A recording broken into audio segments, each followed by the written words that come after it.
Assalomu alaykum hurmatli kuzatuvchilar.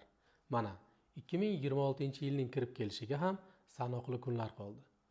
2025-yil 25-dekabr kuni O'zbekiston Respublikasining 1108-sonli qonuni qabul qilindi va ushbu qonunga asosan Soliq kodeksining bir qator moddalariga o'zgartirish va qo'shimchalar kiritildi. 2026-yilni talofotsiz, jarimalarsiz boshlashni istasangiz, videomizni oxirigacha ko'ring. Demak, qism-qism qilib videoroliklar shaklida yangiliklarni siz bilan bo'lishib boramiz. Birinchi yangilik.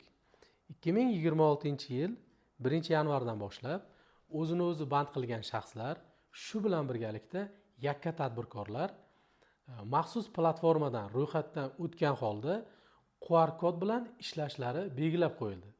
Agar kimda-kim o'zini o'zi band qilgan shaxs, yakka tadbirkor ushbu QR kodga ega bo'lmasa, Soliq kodeksining 221-moddasiga asosan xuddi onlayn chek bermagandek jarimaga tortilishi belgilab qo'yildi.